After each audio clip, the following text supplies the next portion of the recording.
तस्वीर आपने देखी। वहीं छिंदवाड़ा की बात करें तो छिंदवाड़ा से कमलनाथ के बेटे नकुल नाथ के सामने चुनावी ताल ठोक रहे बीजेपी उम्मीदवार बंटी साहू का क्या कुछ कहना है वो भी सुनिए।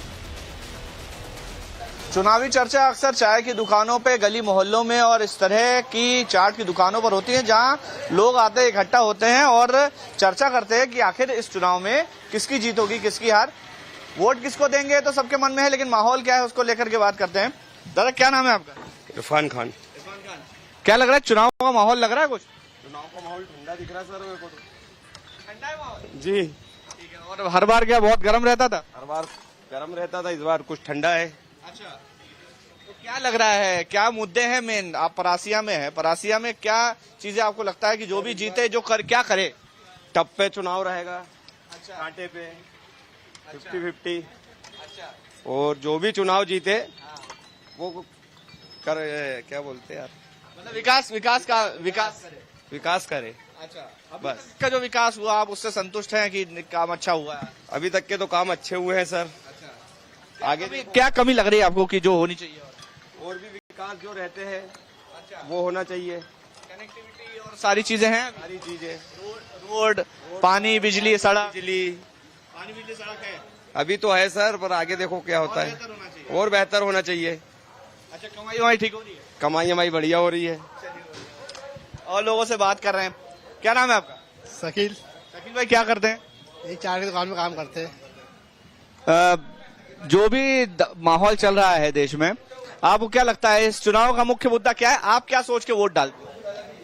विकास के लिए डालते हैं कि विकास हो अपने परासिया का, यहाँ का, मध्य प्रदेश का। क्या मुद्दे हैं इस बार चुनाव के? वो ये महंगाई, बेरोजगारी।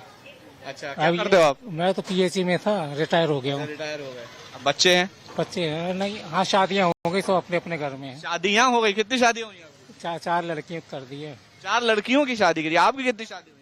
हमारे और वहीं छिंदवाड़ा से कमलनाथ के बेटे नकुलनाथ के सामने चुनावी ताल ठोक रहे बीजेपी उम्मीदवार बंटी साहू का क्या कहना है वो भी सुनिए। विवेक साहू है हमारे साथ बात करने के लिए। जोर शोर से प्रचार चल रहा है, नकुलनाथ से टक्कर ले रहे हैं सीधे। नकुलनाथ कमलनाथ का गढ़ माना जाता है छिंदवाड़ा। कितनी मुश्किल है, कितनी चुनौती? देखिए, कोई चुनौती नहीं है। एक निष्क्रिय सांसद हारे हुए, थके हुए, टूटे हुए मन से लोगों के बीच में जा रहे हैं। पिछले 5 वर्षों के 5 काम बता दें।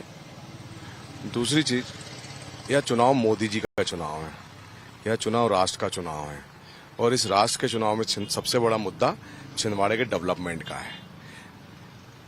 अब की बार 400 पार के नारे के साथ देश में प्रचंड बहुमतों के साथ भारतीय जनता पार्टी की सरकार बनने वाले हैं। मोदी जी तीसरी बार शपथ लेने वाले हैं। प्रदेश में भारतीय जनता पार्टी की सरकार बन गई है, तो छिंदवाड़े के डेवलपमेंट का पैसा कौन देगा? मोदी जी, डॉक्टर मोहन यादव जी। तो आज छिंदवाड़े की जनता समझ रही है।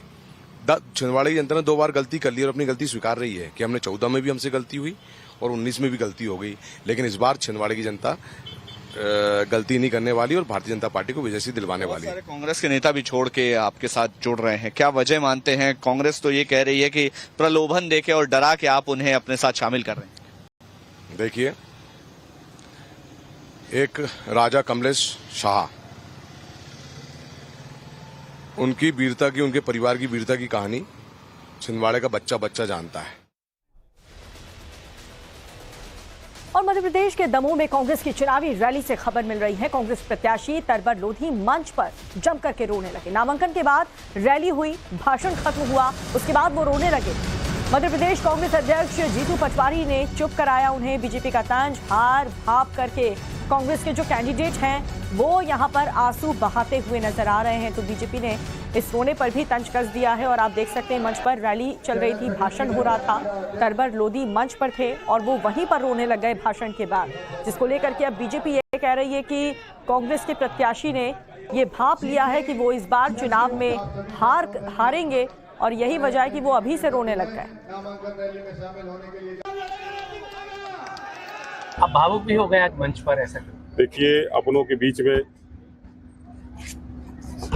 हमेशा अपनत्व की भावना जो होती है तो अपने ही लोगों के बीच में झलकती है। मुझे ऐसा लगता है कि शायद वो दमोह के इस बात को भांप गए हैं कि ये भारतीय जनता पार्टी का गढ़ है और भारतीय जनता पार्टी यहाँ पिछले 40 वर्षों से निरंतर जीत रही है।